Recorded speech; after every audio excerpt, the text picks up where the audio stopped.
বৈষম্য বিরোধী ছাত্র আন্দোলনে আওয়ামী লীগ সরকার পতনের পর থেকে লাগাতার আন্দোলন কর্মসূচি চলছে। গত একটা আন্দোলন শেষ তো আরেকটি আন্দোলন শুরু। অটোরিকশা থেকে অটোপাস, আনসার থেকে পুলিশ, বিসিএস থেকে বিডিআর কিংবা 7 কলেজ পৃথকীকরণ থেকে তিতুমির বিশ্ববিদ্যালয়, যেভাবে পারছে দাবির পসরা নিয়ে বসেছে রোজ।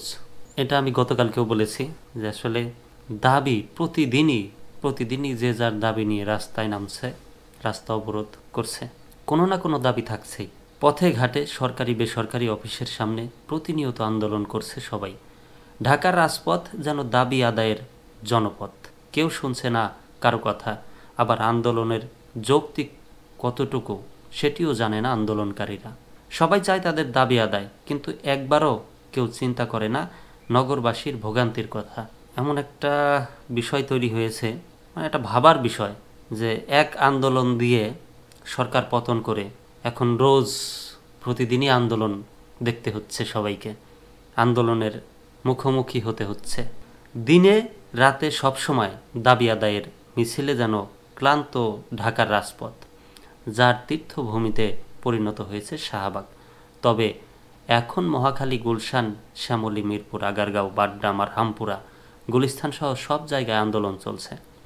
আবার শুধু যে ঢাকাতেই আন্দোলন হচ্ছে বিষয়টি এমন নয়, দেশের বিভাগীয় জেলা উপজেলাতেও চলছে আন্দোলন কর্মসূচি ও অবরোধ।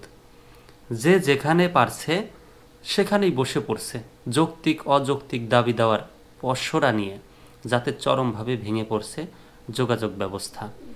মানুষকে জিম্মি করে পথঘাট বন্ধ করা হলেও তাতে থোড়াই কেয়ার আন্দোলনকারীদের।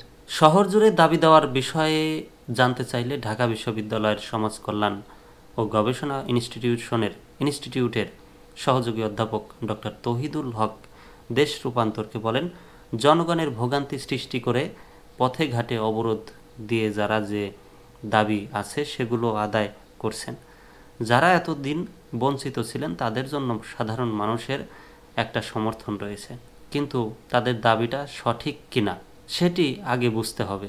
সাধারণ মানুষের ভোগান্তির কথাও চিন্তা করতে হবে। দাবি আদায়ের এক পর্যায়ে যদি জনগণের ভোগান্তি চরমে চলে যায়, তাহলে এর ফলও ভালো আসবে না।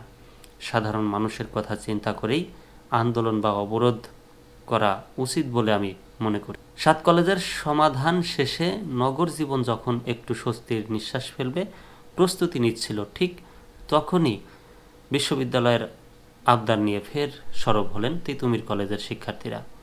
মাঝে কদিন হালে পানি না পেলেও এবার চলাচলের পথ অবরোধ করে তারা নেমে পড়লেন আমরণ অনশনে। একটা কলেজকে হুট করে বিশ্ববিদ্যালয়ে রূপান্তর করার যথার্থতা এবং বাস্তবতা কতখানি, তা নিয়ে শিক্ষার্থীদের ভাবনাই বা কতখানি।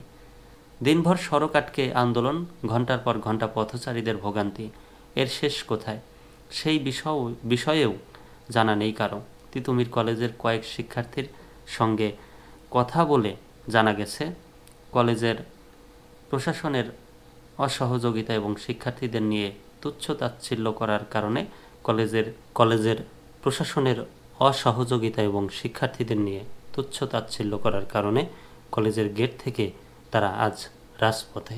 নগরবাসীর পাশাপাশি সড়কের শৃঙ্খলার বিষয়ে জানতে চাইলে ঢাকা মহানগর পুলিশের ডিএমপি ট্রাফিক বিভাগের অতিরিক্ত কমিশনার মোহাম্মদ সরোয়ার দেশ রূপান্তরকে বলেন, দাবি আদায়ের আন্দোলনে সবাই সড়ক অবরোধ করে, আর ঢাকায় একটি সড়ক অবরোধ করলে এর প্রভাব পড়ে অলিতে গলিতে, যার ফলে শহরের যানজট নিরসনে ট্রাফিক পুলিশ সদস্যদের হিমশিম খেতে হয়।